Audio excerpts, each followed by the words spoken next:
If you want to support the channel, then please check out my Patreon page to gain access to exclusive videos, take part in Q&As, and watch my retrospectives before they go live on YouTube.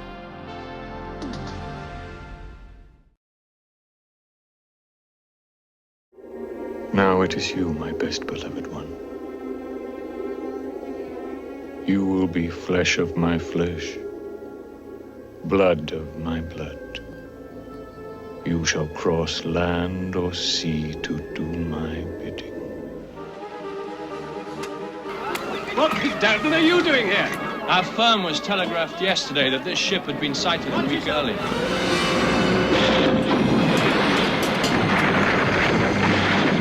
The man we represented in the purchase of Carfax Abbey, Count Dracula, of course. How stupid of me. I Is he almost safe? forgot in all this Who? Dracula! Oh, yes, he's the only one who is. Young Mina found him on the beach last night, and we took him to Carfax. As for the rest of the crew... What happened? We don't know. Maybe the ship's log will tell us. Count Dracula.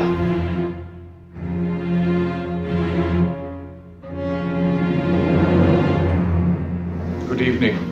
Jonathan Harker, my new English solicitor. I have enjoyed our correspondence. I too, I must say. I must thank you for finding me an extraordinary house here in Whitby. I am the last of my kind, descended from a conquering race. My family was its heart's blood, its brains, its swords. But the warlike days are over. But I must warn you to take care. Whatever for? If at any time my company does not please you, you will have only yourself to blame.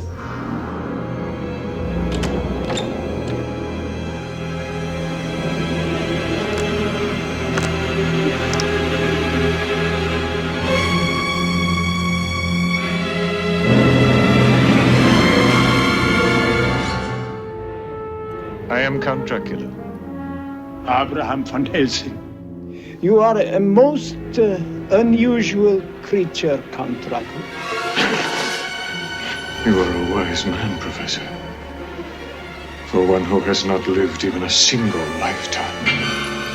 Fools. Do you think with your crosses and your wafers you can destroy me? Me! You do not know how many men have come against me. I am the king of my kind. Sacrilege!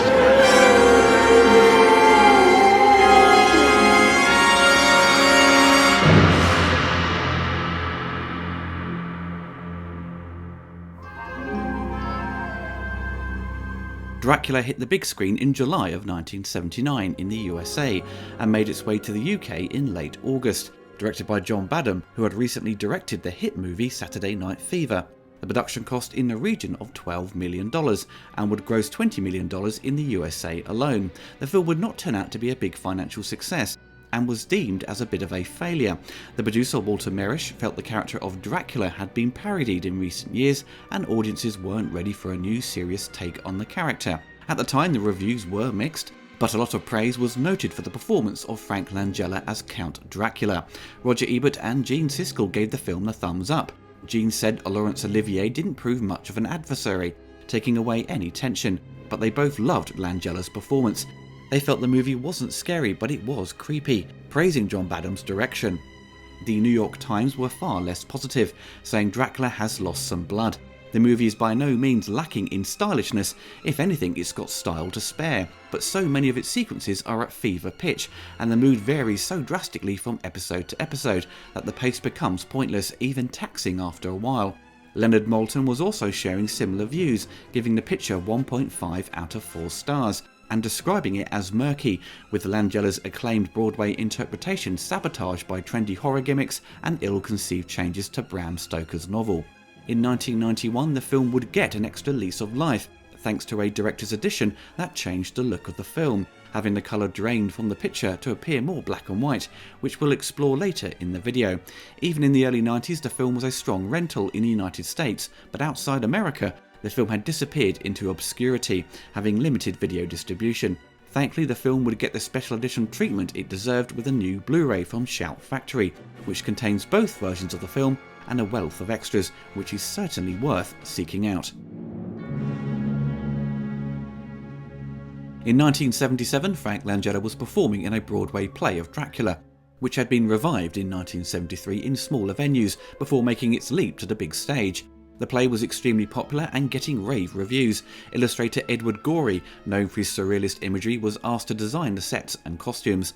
Gorey had never worked in theatre before, created a mostly black and white design, accented with red, which helped provide a more modern take on the show. Producer Walter Mirisch, having been a fan of the classic Universal horror pictures since a child, had been wanting to revive Dracula in particular onto the big screen. Having seen the play, this encouraged him to pursue his idea. He liked Frank's more romantic approach to the character. He was a gothic hero and not a figure of fear. This revolutionised the image and idea of Dracula. Walter approached Frank Langella's agent and got Frank on board. Universal Pictures, who had the rights to the play, were already keen to have a new Dracula put into production due to the success of the Broadway show, approached John Badham and suggested Dracula as a nice change of pace, as he had just done Saturday Night Fever.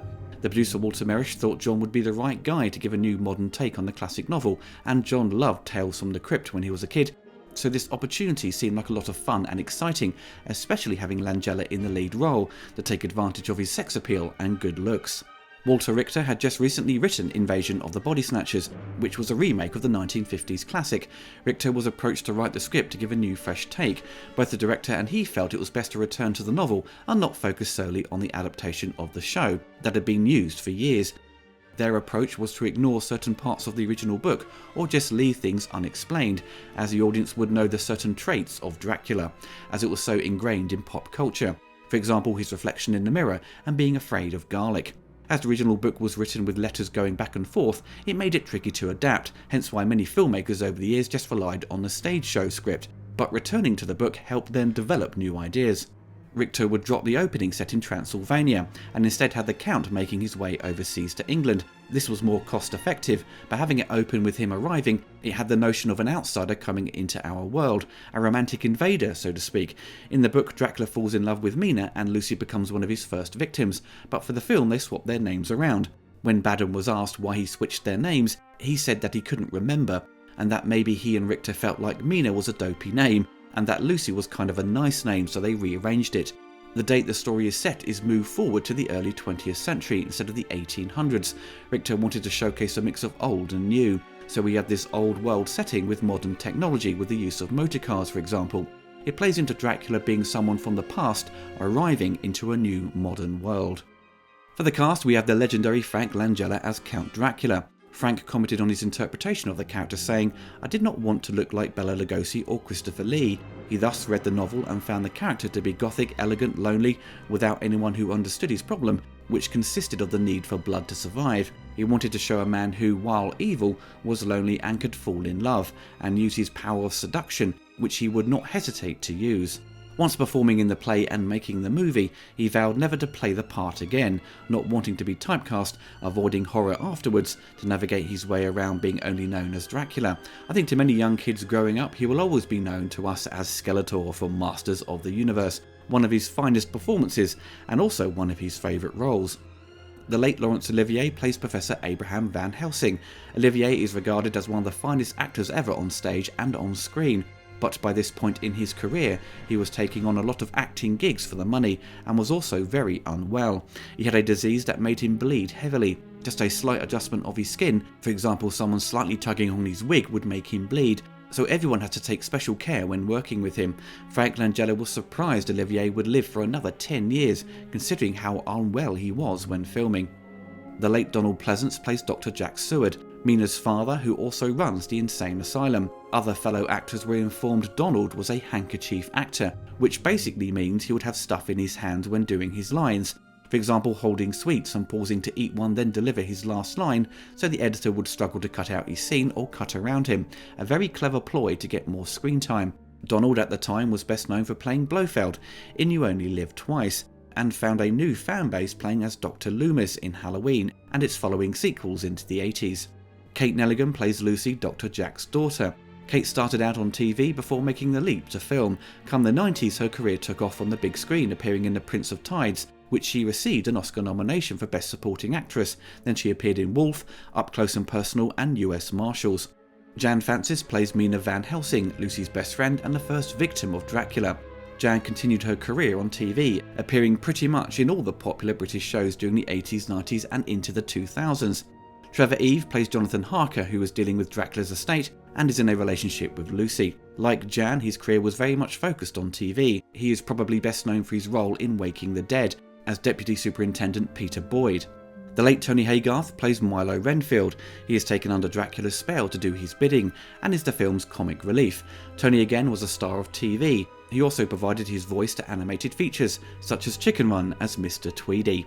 And we have Sylvester McCoy as Walter, an assistant to Dr. Stewart. Sylvester, as we all know, would play Doctor Who in the later part of the 80s, and he would also have a part in the Hobbit trilogy. Sadly, he doesn't get many lines of dialogue, and it appears to be a waste of his talents. Perhaps he had more scenes that found themselves on the cutting room floor. The production was originally going to be set up in New York, but director John Badham felt it really needed an English countryside backdrop, so the decision was to take the production to the UK, and they made use of Twickenham and Shepperton studios to film interior sequences. Locations for the exteriors were chosen in Cornwall, which doubled for the majority of the Whitby scenes, Tintagel for the asylum, and St Michael's Mount for Carfax Abbey. John Badham had the idea to desaturate the picture, wanting it to appear more black and white, having a darker and murkier image to mirror the monochrome 1931 film and the stark feel of the gory stage production. He wanted to avoid the heavy use of colours like the Hammer horror films of the 1960s, but Universal executives weren't keen on the idea, and the method of changing the colour by desaturating the film in the lab was no longer an option, as the equipment needed had been sold off to China at the time. So cinematographer Gilbert Taylor, who had recently shot Star Wars and was recommended to John by Richard Donner, who had worked with Gilbert on The Omen, was prompted to shoot the movie in warm golden colours to show off the distinctive production design by Peter Merton, who would go on to design Superman 2 and 3. Universal Pictures, upon viewing the early rushes of the film, had a number of notes for the director. They wanted more violence. They wanted Dracula with fangs and blood dripping from his victims, but Frank Langella was against it. But there was a compromise, with Dracula's turned followers having red eyes and blood visible. At one stage there was no real ending to the picture. Editor John Bloom came up with the idea of using stock footage of the sun to show Dracula meeting his end as he burns in the bright light. Bloom and Badham would have a lot of confrontational moments, but in a spirited way. John Bloom felt as an editor was to get the best out of Badham, and wanted him to justify why he wanted certain scenes edited in a particular way. Editors at the time also worked as sound editors, and John Bloom wasn't keen on the bombastic score by John Williams. He felt the music should be eerie and played down, and not so over the top and big. But the producers felt differently. Come 1991, John Badham got the chance to revisit Dracula and adjust the picture to how he wanted back in 1979, thanks to the help of digital technology, which allowed him to desaturate the picture. He could selectively take colours out. The sets became muted and costumes became a mix of blacks, whites and greys. There was still colour there with the flesh tones, but it looked radically different to the 1979 version. This new release came out on Laserdisc and home video. For years this was the only version available, upsetting many fans who grew up with the more colourful release. If you wanted to watch the original version, you would have to hunt down older copies, which were cropped from its widescreen aspect ratio to pan and scan, so effectively the 1979 version was now out of print. The director received a lot of angry letters over the years, complaining why he had changed the picture, and Universal Pictures didn't seem to take notice of the fans' complaints. Thankfully both versions are available now, but the fans shouldn't have had to have waited for so long. For the film's story, it opens on a stormy night in Whitby, England. A ship carrying cargo runs aground after the crew are mysteriously killed. Mina, who had spotted the ship before it crashed, goes to investigate and follows a wolf that escapes from the ship into a cave, and to her shock, she finds a man lying on the ground. The following morning, Dr. Jack Seward, who lives close by, is checking the damage and is joined by Jonathan Harker, who is checking the condition of the cargo, which belongs to Count Dracula. Jack informs Jonathan Mina found the Count and he's been taken to Carfax Abbey. That evening, Dracula visits Mina and her friends at the household of Lucy's father, Dr. Jack Seward, whose clifftop mansion also serves as a local asylum. The Count charms them all, leaving a strong impression on the hosts, especially Lucy. But Harker, Lucy's fiancé, is less than impressed by the Count's charm and doesn't trust him. Later that night, Dracula crawls down the side of the mansion, working his way to Mina's bedroom. He breaks in and reveals his true nature as he descends upon Mina to drink her blood. The following morning, Lucy finds Mina awake in bed, struggling for breath. Powerless, she watches her friend die. Lucy's father is puzzled by the wounds on her neck. Unsure of how Mina passed away, Dr. Seward calls for Mina's father, Professor Van Helsing, who after some investigating suspects a vampire killed his daughter. Dr. Seward and Van Helsing investigate her coffin and discover her body is missing and appears she has crawled her way out, leading to the local mines. Lucy in the meantime has been summoned to Carfax Abbey, Dracula's new home. She reveals herself to be in love with him and has fallen under his spell, and openly offers herself to him as his bride. The film would incorporate a variety of visual effects with miniatures, matte paintings and opticals, deploying the usual tricks at the time. The original FX supervisor was going to be Les Bowie, who had just won an Academy Award for Superman, but he sadly passed away, so Albert Whitlock was brought on, a legend in the FX industry, being one of the best matte painters, having worked on some of the big epics and a frequent collaborator with Alfred Hitchcock. There would be a series of matte paintings to extend the locations and create the exterior of Castle Dracula. The fantastic sequence of seeing Dracula crawl down the side of a building in classic Spider-Man fashion was achieved with having the set piece of the wall be at a slant, and he would be wired up as he pretends to crawl down to enter a room to feast upon his next victim. One of the most criticised sequences in the film was the love scene, which incorporates lasers to create a dreamlike sequence. John Badham had wanted to use lasers on Saturday Night Fever, but the equipment was too bulky and expensive. A couple of years later, the tech was available in smaller sizes. The band The Who had been using the laser equipment for their shows, and the production team would rent it at weekends.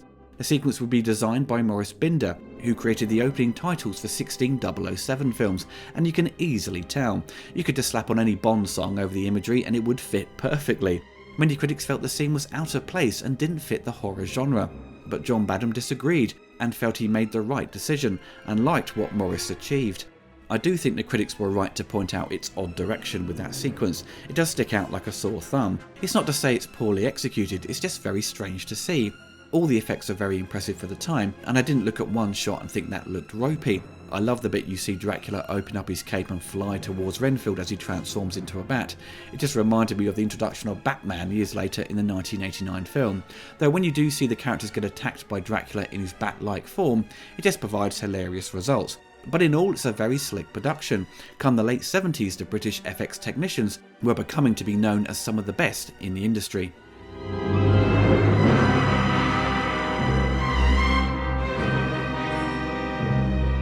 The legendary composer John Williams would handle the score to Dracula. By 1979, Williams was the most sought-after composer, having just composed the scores to Close Encounters, Star Wars and Superman. Williams came on board thanks to the producer Walter Merish, who had helped John earlier on in his career.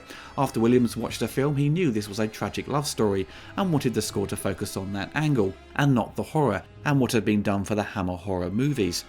Williams confessed that he had never viewed a single vampire-related film in his life, and Badham considered this fact to be a great virtue given the direction he was attempting to take with the lore.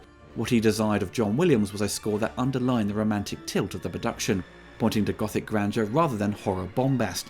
Williams said scoring a horror was a lot like writing for a comedy. The timing editorially of making the music hit at the right time was very similar. The original LP release was apparently plagued with a muffled sound quality, leaving fans of Williams' work very disappointed. The CD release in 1990 would also have the same issues, and the album soon became difficult to track down for fans wanting to complete their collection. Come 2018, the score would finally get remastered. Superior sources for the recordings were found, and it came out on a 2-CD set that improved greatly over the old release. It's always a joy listening to John Williams' work, especially during the late 70s period when he was dominating cinema with hit after hit. Dracula is in the category of forgotten scores by the great composer, largely due to its availability, very much like the film. It's lush and rich and even has little moments that sound a bit like Star Wars, especially with the drum rolls when Dracula enters the room, and the main theme also has little elements of what Williams would use for the Cloud City on Bespin in Empire Strikes Back. The music has familiar motifs to other horror pictures, plus incorporates the other building blocks of music he would use for his later scores. This new remaster is still available at £25, so grab it while stocks last. It's a hidden gem and a rarity for Williams, as he doesn't often compose for the horror genre, but when he does, he leaves a lasting impression.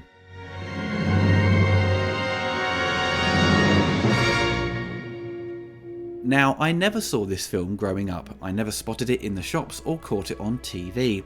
It was only till years later when I was looking into the production of Masters of the Universe and browsing back on Frank Langella's career that I had noticed he played Dracula, and his performance was noted for being really impressive. In the days of DVD, I don't think it made it to UK shores. I had heard about the desaturated version and read about the complaints, but any real desire to seek it out just fizzled away. Once Shout Factory announced they were going to release the 1979 coloured print, I was very intrigued to see it. After finally viewing the film in both presentations, I was still unsure which one was the best. Ignoring its presentation for the time being and just focusing on the film, what impressed me the most was of course Frank Langella. It was certainly different to how I'd seen Bela Lugosi play the character.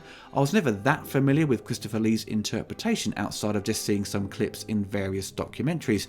Gary Oldman's performance in the Francis Ford Coppola film, however, was the one version of Dracula that I grew up on, so in my eyes it was Langella versus Oldman. Frank's interpretation very much leans on the charming side.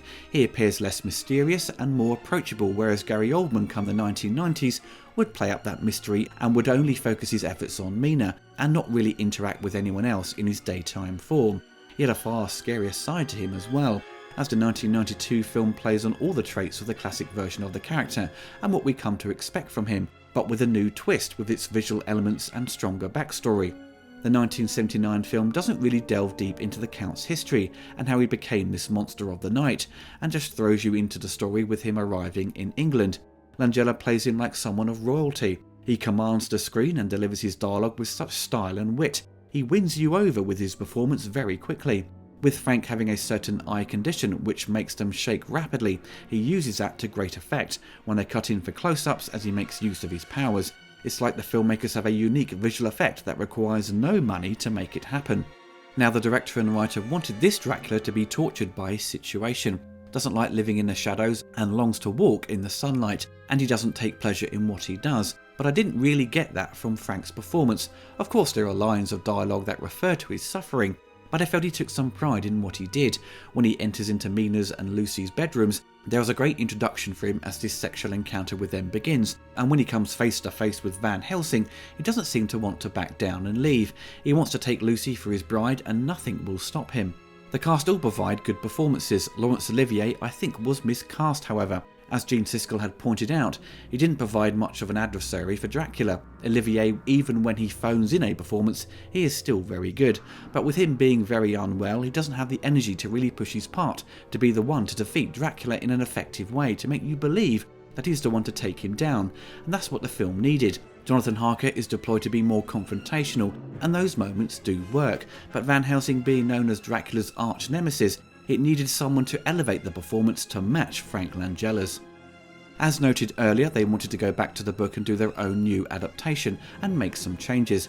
I don't think the changes are an issue, and it provides something that isn't, say, predictable or overly familiar. So to me, watching this for the first time, it was quite refreshing. They take elements that feature earlier on in the book and play them out later. So they shift around plot points to create something new, but how the story unfolds, I was thinking to myself, was this the best direction to take, with more focus on the romance and dialing back the threat and horror that audiences come to expect from Dracula? But with so many films made over the years, even by 1979, all following a similar direction, maybe it was wise to do something different, but perhaps they leaned a bit too far on the romantic side of the story and didn't provide a nice balance of romance and horror.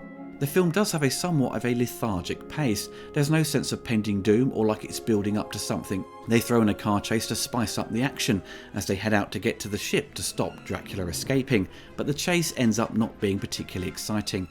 The film does of course have horror elements. The opening sequence on the ship has the crew being attacked and is edited and presented like a horror should be.